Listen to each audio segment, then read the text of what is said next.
बिस्मिल्लाहिर्रहमानिर्रहीम। आज का जो हमारा टॉपिक ऑफ डिस्कशन है वो है मोलरिटी। इससे पहले हम कंसंट्रेशन यूनिट के बारे में बात कर चुके हैं कि कंसंट्रेशन यूनिट हमारे पास क्या होता है। तो concentration unit basically concentration is the proportion of solute in a solution के एक सॉल्यूशन में सॉल्यूट की कंसंट्रेशन क्या है, इसको हम कंसंट्रेशन कहते हैं। या हम कंसंट्रेशन ऑफ सॉल्यूशन को इस तरह भी डिफाइन कर सकते हैं कि it is the ratio of amount of solute and the amount of solution. या फिर इसको हम कंसंट्रेशन ऑफ सॉल्यूशन को हम इस तरह भी डिफाइन कर सकते हैं कि it is the ratio of amount of solute और अमाउंट ऑफ सॉल्वेंट। सो इसको हम कंसंट्रेशन ऑफ सॉल्यूशन कहते हैं। इसके बाद हमने डिस्कस किया था कि परसेंटेज कंपोजिशन क्या होता है। तो percentage composition percentage of solute in a solution के एक सॉल्यूशन है और इसमें सॉल्यूट कितने परसेंट मौजूद है, इसको हम परसेंटेज कंपोजिशन कहते हैं। फिर हमने परसेंटेज कंपोजिशन को 4 तरीक़ों से एक्सप्रेस किया था। एक हमने इसको मास बाय मास परसेंटेज से एक्सप्रेस किया था, दूसरे मास बाय वॉल्यूम, तीसरा हमारे पास था volume by mass and the last one is volume by volume percentage composition. So आज हम डिस्कस करेंगे मोलरिटी के बारे में। ये भी हमारे पास एक कंसंट्रेशन यूनिट है जो कि केमिस्ट्री में इसका यूज़ बहुत ज़्यादा होता है। अब हम मोलरिटी को डिफ़ाइन कैसे कर सकते हैं, तो मोलरिटी को हम इस तरह डिफ़ाइन कर सकते हैं कि the number of moles of solute dissolved per decimeter cube of solution is called molarity। 1 decimeter cube में हमारे पास कितने number of mole of solute dissolve हो चुके हैं, तो इसको हम मोलरिटी कहते हैं। अब फॉर एग्ज़ाम्पल इसको हम एग्ज़ाम्पल से समझते हैं। फॉर एग्ज़ाम्पल हमारे पास एक बीकर है, यहाँ पर हम एक बीकर लेते हैं और इसमें 1 डेसीमीटर क्यूब ऑफ सॉल्यूशन हमारे पास पड़ा हुआ है। अब 1 डेसीमीटर क्यूब ऑफ सॉल्यूशन का क्या मतलब है, 1 लीटर ऑफ सॉल्यूशन। हमारे पास 1 लीटर ऑफ सॉल्यूशन पड़ा हुआ है। तो अब इस 1 लीटर ऑफ सॉल्यूशन में कितने number of mole of solute dissolve हो चुके हैं, तो इसको हम कहते हैं मोलरिटी। इसको हम क्या कहते हैं, इसको हम मोलरिटी कहते हैं। मींस कि 1 लीटर सॉल्यूशन है और इसमें कितने number of mole of solute dissolve हो चुके हैं इस सॉल्यूशन के अंदर, तो इसको हम सिंपल मोलरिटी कहते हैं। मोलरिटी को हम कैपिटल M से रिप्रेजेंट करते हैं। मोलरिटी को हम कैपिटल M से रिप्रेजेंट करते हैं और मोलरिटी को कैलकुलेट करने के लिए हमारे पास यहाँ पर कुछ फार्मूले हैं जो यहाँ पर हमने लिखे हैं।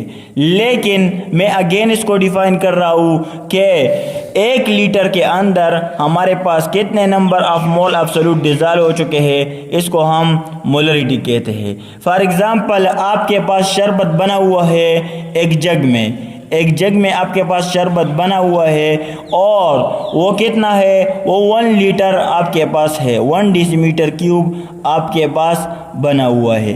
अब इस शरबत के अंदर आपके पास कितने number of mole of solute mean के कितने number of mole of sugar इसमें डिज़ोल्व है इस शरबत के अंदर, तो इसको हम मोलरिटी कहते हैं। इसको हम क्या कहते हैं, इसको हम मोलरिटी कहते हैं। अब हमारे पास कुछ फार्मूलाज है जिसके ज़रिए हम मोलरिटी को कैलकुलेट कर सकते हैं। सबसे पहले हमारे पास मौजूद है M is equal to mass of solute, यानी सॉल्यूट का मास कितना है और मोलर मास ऑफ सॉल्यूट, और जो हमारे पास गिवन है उसका मोलर मास क्या है, डिवाइड हम कितने डेसीमीटर क्यूब में सॉल्यूशन बना रहे हैं, तो वॉल्यूम ऑफ सॉल्यूशन कितना है। सो इससे हम मोलरिटी कैलकुलेट कर सकते हैं।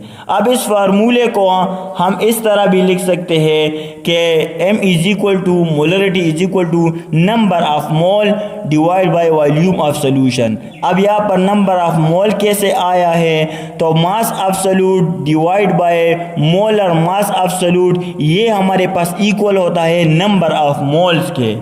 नंबर ऑफ मोल हमारे पास किस चीज़ के इक्वल होता है कि number of mole is equal to mass in gram divide by molar mass. ये हमारे पास इस चीज़ के इक्वल होता है। तो इसी वजह से हम इसकी जगह नंबर ऑफ मोल यहाँ पर पुट कर सकते हैं। तो इसके ज़रिए भी हम मोलरिटी को कैलकुलेट कर सकते हैं। तीसरा हमारे पास फार्मूला है m is equal to mass absolute. Mass absolute इसको हम इस तरह भी लिख सकते हैं, mass absolute divide by molar mass absolute. और ये हमारे पास डिवीज़न में है, जब ये यहाँ पर आएगा तो ये मल्टीप्लिकेशन में चला जाएगा। तो mass absolute divide by molar mass absolute multiply by 1 over volume of solution. तो इससे भी हम मोलरिटी को कैलकुलेट कर सकते हैं। तो ये हमारे पास मोलरिटी का कंसेप्ट है। अब हम मोलर सॉल्यूशन को प्रिपेयर किस तरह कर सकते हैं? तो मोलर सॉल्यूशन को प्रिपेयर करने के लिए हमारे पास मेथड्स है।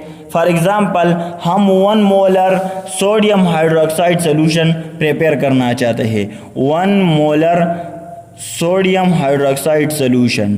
तो इसको हम किस तरह प्रिपेयर कर सकते हैं? इसकी प्रिपरेशन का तरीका ये है कि 1 molar sodium hydroxide multiply by इसका हमारे पास क्या है, मोलर मास क्या है, तो वो हमारे पास 23 है, ऑक्सीजन का 16 है और हाइड्रोजन का हमारे पास 1 है। तो 1 मोलर सॉल्यूशन मल्टीप्लाई बाय 40 ग्राम पर मोल, ये हमारे पास आता है। तो 1 मोल मल्टीप्लाई बाय 40 ग्राम पर मोल, मोल के साथ कैंसिल हो जाएगा, तो हमारे पास 40 ग्राम आ जाएगा। अब हम 1 मोलर सॉल्यूशन किस तरह प्रिपेयर कर सकते हैं?